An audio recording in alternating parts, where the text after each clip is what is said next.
Hello, friends. Welcome back to the channel. Thank you for joining me today for another near-death experience interview today with Ellen Whealton. Ellen experienced a near-death experience at the age of 12 after being kicked in the head by a horse. During that time, she experienced tremendous, impactful spiritual lessons and was drawn back to her body by music. Her experience of being healed by music led her to become a music therapist. She also has a master's in transpersonal psychology, which is spiritual psychology. She supports connecting clients to their higher self and source energy through high frequency modalities like music, crystal singing bowls, essential oils, angel messages, altered states of consciousness work, Reiki, and meditation techniques. I love Ellen's near-death experience because she saw both Jesus and the Buddha and experienced a different kind of energy coming from each one. She was also given a lifetime's worth of information that she actually brought back with her. So today she's going to share her experience, and I'm also going to ask her to share some of the information that she was given in her experience. So we get into a little bit of a discussion about that. Tomorrow, we dive more into a Q&A where we will discuss everything from Jesus to reincarnation to judgment, all the topics that you guys ask about most frequently. Ellen has a lot going on of different projects that she's working on, which we'll discuss in more detail towards the middle of tomorrow's interview. But I will have her links in the description to her website, her YouTube channel, so that you can get in touch with her. So thank you for watching. Here's Ellen. Hello, Ellen. Welcome to the channel. Thank you so much for being with me. I'm really excited to meet you and talk about your near-death experience. I'm excited too. Thank you for having me. I'm really looking forward to this. Me too. So would you like to start out by just telling us the story of your near-death experience and any information that you feel is relevant? Yes, of course. So when I was 12 years old, I was kicked in the head by a horse. I used to love to ride, apparently was obsessed with horses, and I was in a coma for about a week. And during that time, the doctors told my parents to play music at my bedside that might stimulate my mind to kind of wake me up, or play movies. And so that's important for later on in the story, but they were playing these videos bedside. And at some point, I was taken from the coma to another place, and I was given a choice to come back. So I remember being on a raft of sorts. It was wooden, and Jesus was in front of me, and there was a man, thin, tall, older, or actually he was young, thin, tall, young, bald though, with long brown robes that went down to his feet. And I remember thinking that I knew him and I felt comfortable, but I didn't know his name. So from this raft place, I knew I was protected. I was kind of on this floaty cloud. And what's interesting is I didn't see the tunnel and the white light like most people do, but I have since found out through these interviews and podcasts that this is actually a very common experience in the Japanese culture, near-death experiences, that you are on a boat or some kind of, I mean, mine I would call like a wooden raft. I was taken to this place of light. And it was just kind of like I went there. They didn't communicate with me at the beginning of all of this. I just kind of was taken. And so here I was in this place of light with what felt like a human body. It felt like I had an energy of my own at first. And I noticed colors and trees of different colors that I'd never seen before. And I heard music that I'd never heard before. And it was just incredibly bright. And at some point, I lost my physical energy and I just melted into this light. It was like love embodied me. It first felt weighted and heavy on my energetic body until finally I just became the love. I just became light. Nothing mattered that I cared about on the earth. I was completely in love. I was in the love. I was the love. And then everything went away. I couldn't see anything at that point. I was just experiencing being love. And I don't know how long I stayed in it, but at some point I was taken back to the raft with this knowledge that I had received. So there was all this beautiful information in the light that I kind of absorbed in that moment. And I came back to the raft, and Jesus communicated with me through his thoughts. And I was given a choice. I was given a choice. I could either stay there in this heaven space, or I could go back and live my life. And I remember wanting to stay, initially wanting to stay. I was like, I feel home. I feel complete. This is beautiful. But then at that very moment, before I made the decision, after that little thinking of I want to stay, I was able to see the trajectory of my parents' lives and my brother's lives on earth and what it would mean if I chose to stay in heaven. There was no right or wrong whatsoever. Like if I had chosen to stay, it would have been okay. If I'd chosen to live, it would have been okay. And so I saw that, I recognized that my life made an impact. And then I realized that I had a beautiful purpose. So I chose to live. I said, I want to live. I want to heal people with music. In that moment, it was like, just came to me. I want to heal people with music. And the moment that I made that choice and I declared that as my mission, I just felt this swelling of gratitude. And I recognized that it was a gift to live. And that I hadn't realized it because I had been, the way I see it now is I think, okay, all was removed. All the human thoughts and cares and worries were removed from me in that moment so I could make the choice with source.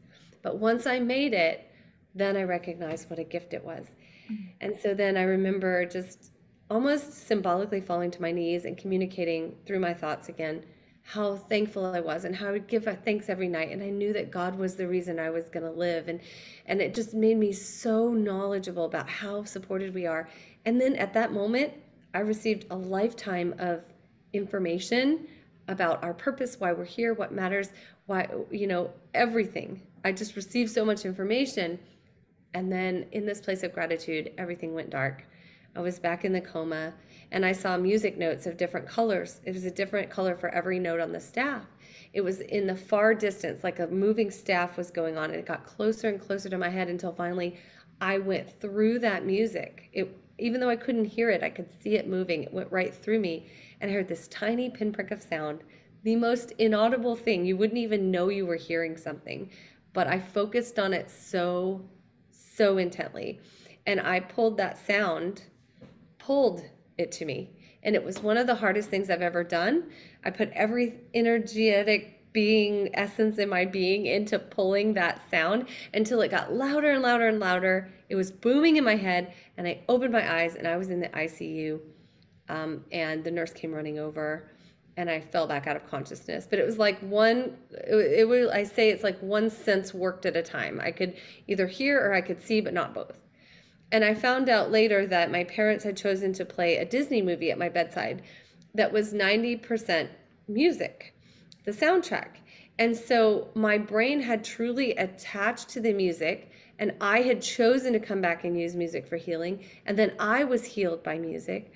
And then my whole life has just been validation of that journey since then. But that's my near-death experience. I was such a gift to be given that at a young age. Thank you so much for sharing that. Do you mind if I ask you some questions? Oh, go ahead. I love talking about it. Okay, so I've wanted to ask you this ever since I first heard your story, but you said you had that moment where you received all this information. Were you allowed to remember any of that? Yes. And could you share some of that? Like, what did you learn? Yes.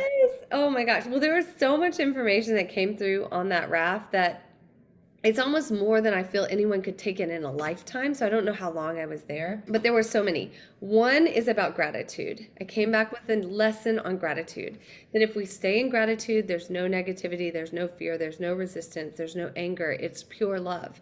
So we can access that energy, and also joy. Joy and gratitude go so well together because of that.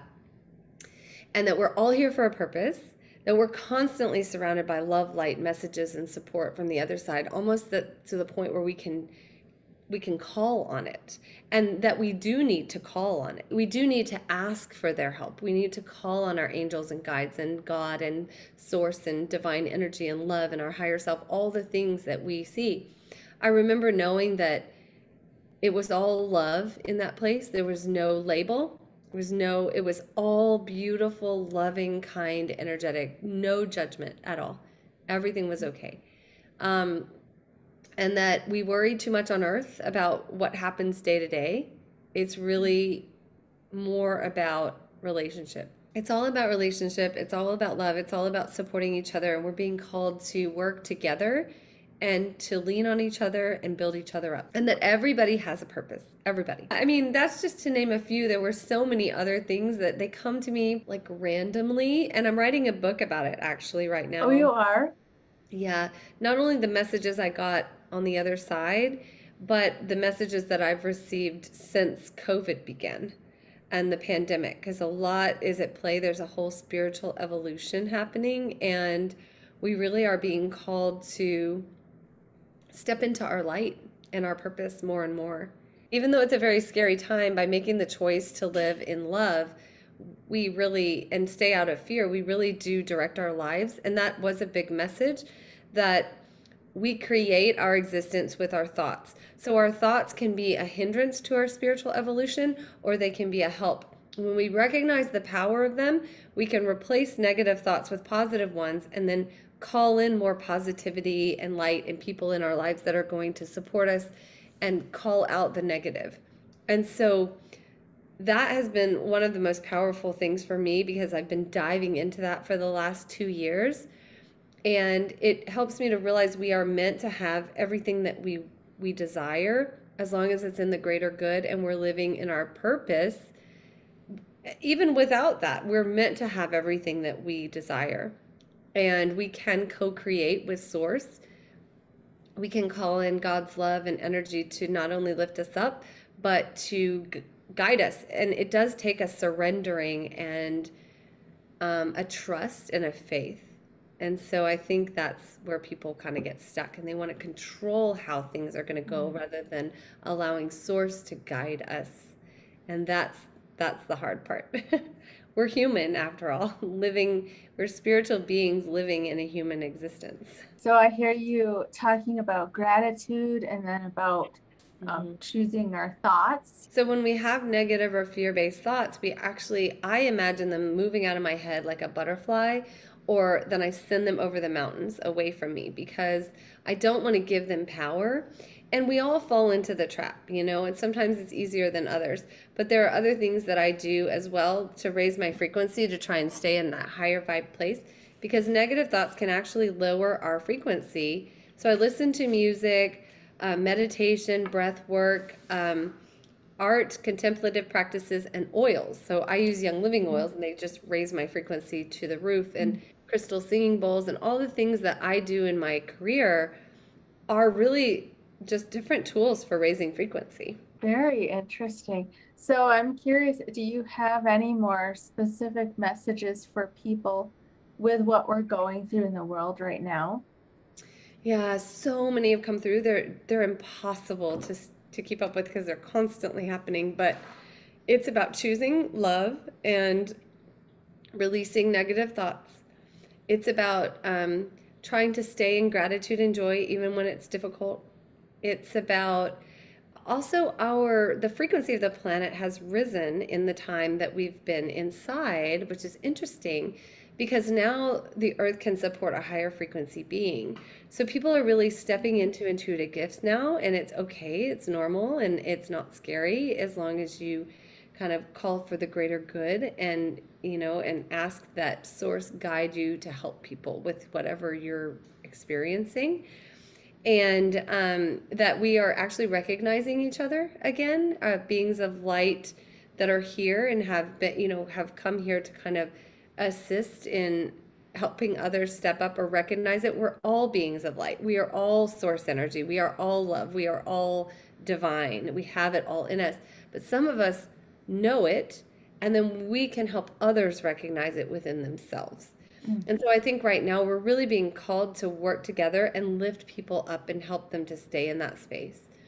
And there's this twin flame download that I received, where people are receiving, their negative people are being pulled out of people's lives throughout COVID and the pandemic, and being replaced with more positive energies, especially if they are staying, high frequency. And that is a fascinating thing, because we're recognizing our twin ray, our twin flame, and we might not even know it, but we're calling to each other to come back together. So that's been really big. And I saw this kind of message of protection at the beginning, that there will be entire households and people that are protected throughout all of this. It's almost like what I saw was this bubble of people all going about their lives normally, and everything was safe and everything was okay. And there was a tiger and an elephant fighting around the bubble, and there was a storm all around that. But the people inside the bubble, it's like they were untouched. They were going about their lives, everything was okay. And I can't say that we any of us have been untouched by this, right? Because we're all experiencing this. But there's a greater purpose for it, and if we just stay positive, I think maybe we'll start to see that. I think we're entering into a really powerful time for spirituality and human connection. And though we may be tempted to be divided against each other with fear, we can actually choose to come together. So I think that was kind of the big message. A lot. I know that was a lot. And that's just half of it, and not even half of it. So much more. The twin flame thing is really cool because a lot of people are connecting with great loves right now. And it's so strange to happen right now, but it is. Well, thank you for sharing that. I think it's so important right now, especially to spread the message of love and coming together, being understanding of people who may make different decisions than we do. Yes, of course. And I think that's part of it. This accepting and love and non-judgment piece was so big on the other side. And that I think is very tricky. I mean, I just kind of came back from there, and I recognized that I was just accepting. I was more accepting than my my friends and things like that. And it's because I knew that we're all here for a reason. We're all supposed to be in each other's lives for a reason. Everything that happens has a purpose, even when it's really, really hard to understand it. Even in devastation, which we've all experienced, if we can take that experience and turn it into a way to help other people, then it really is the gift that we can give back to the world, and that is standing in our true power. What would you say the purpose of life is? I heard you speaking with Jeff Mara about this, and you made a really interesting point about how we may be here to learn lessons, but then we go and create a story about how we're here to learn a lesson, and we're sort of missing the point. Yeah. Well, I do believe that we are consistently and constantly evolving to be a higher spiritual being. I think we're given opportunities constantly, and it's how we address the situation that determines whether we advance in our spiritual journey or whether we stay stuck. And so I think that many times people will say, the same lesson keeps coming over and over to me. I've learned it. I get it. But in reality, maybe you've learned the lesson in a human form, but haven't learned it on a spiritual level. Or maybe there's some kind of residual karma that you need to work through, right? That you need to kind of experience, move through, and release in order to move to your next phase. Or maybe you need to take that lesson and teach others in order to transition into the next phase. But what I tell people to do is I say, if you can just, let's say the lesson is, with my ex-husband before the split, I would hide myself and my gifts and my connection to spirituality because it maybe wasn't as accepted by him as being, I don't know, believable. I don't really know what his thoughts were, but maybe it wasn't scientific enough for him. So I hid myself, and I realized that there were patterns throughout my life where I did hide my gifts and my story for fear of what other people would think or judgments that they might have. But then I realized that it was the biggest thing that ever happened to me in my life. It shaped exactly who I am, where I'm going, what I do. So for me, it's the most powerful, impactful experience I've ever had. Why hide it? So I would imagine that I would give up that kind of lack of power, or give that lack of power over to someone else and just mold into what they wanted me to be. So now I recognize, okay, that's a lesson I don't want to fall into again. I'm going to live in my full, authentic self, live in joy, make no apologies, do everything I want to do, live out loud, and not even worry about what others think, because that's what I'm supposed to be doing here. And before I did that, I did a couple of little practices. I imagined my spiritual panel. I was deep in a state of meditation. I imagined my spirit panel, and I said, I want to give this to you. I want to release this lesson because I feel like I've learned it, and I feel like I'm ready to move on to the next phase. And then I just observed what they did. They actually kind of angels like made circles around me, and there were butterflies flying up, and they danced and celebrated that I had released this to them, because that's the trust.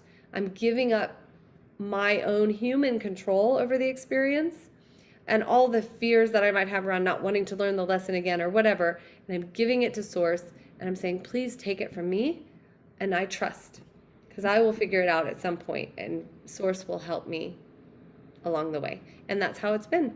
And I continually have to ask myself daily, where would you have me go? What would you have me do? What would you have me say, and to whom? From the Course of Miracles, but also came about long before that.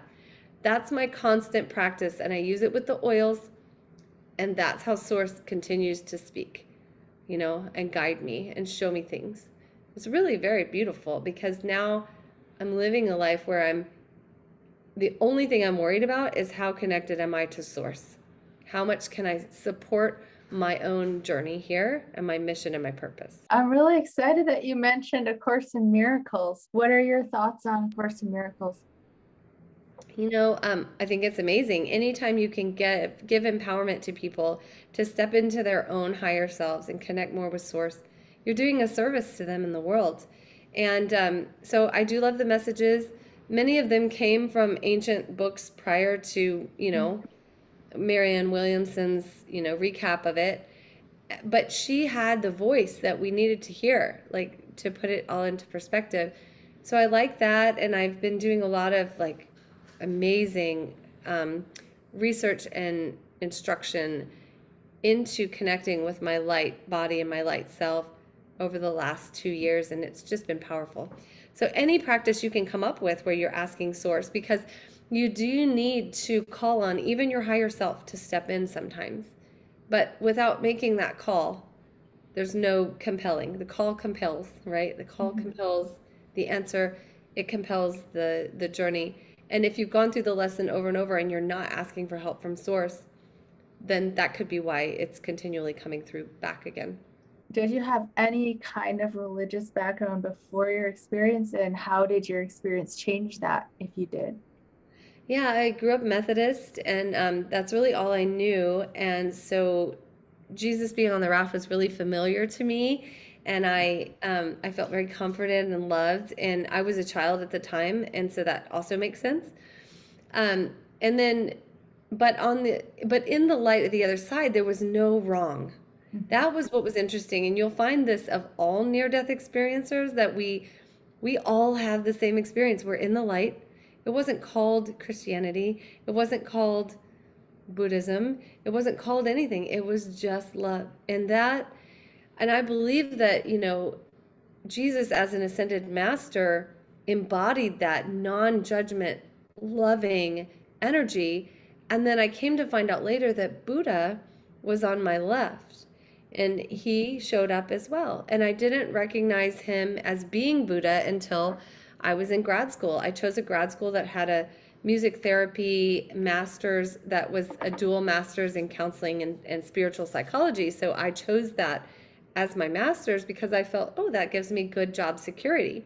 And it also seemed like this incredibly spiritual place. Naropa was very embedded in Buddhist tradition, so there were lots of meditation. It wasn't a religious school, it was an accredited university actually, but they had these amazing practices of reconnecting to the self, learning how to be present. It aligned 100% with practices that I would have taken from the other side. So everything that I learned on the other side, everything that I experienced, I check everything in my life to that. Okay, am I going to bring crystal singing bowls in? Does it align with my near-death experience? Yes. Resounding. Naropa, yes. As I was walking up to meditation class, one of my first week or two there, I saw a depiction of Buddha, young and bald and thin, not the big belly Buddha that we see. And I was like, oh, that's him. That's who was there. I didn't even know that until later in life. And I feel as though there is a lesson. Many of the religions and spiritual beliefs across the globe have similar, philosophies. This loving, non-judgment, accepting all, and then just recognizing always that you have that inner light, that you have source energy, divine energy within you that you can tap in to anytime. So it's really, really beautiful. Beautiful stuff. And so, yeah, so it was all love. It was just love. There was love. I think every single person I've asked this to has said the same thing, that there is no religion on the other side. It's about loving people. That's a big piece of it, this loving people part. That we don't recognize that every exchange we have throughout the day is powerful and important, because you don't know what someone else is going through on a spiritual or physical level or mental level or anything. But just showing that kindness to everyone without strings, without any judgment, nothing. If you can do that, you're really living in your source energy. You really are. And living for source was another big part of it. Like that each opportunity, each experience right now is a gift. So if I say I am speaking with you now in this interview because source is living through me, and there might be a message that someone out there needs from you or from me, a question that they might have that you can bring up, that's really, it changes your perspective on why you're here, because it's not about us as humans. We are no separate from source. We are connected. You and I are connected. Everyone is connected. And that's another big piece of this. If we recognize that, it changes the way we interact with the world and makes it a better place.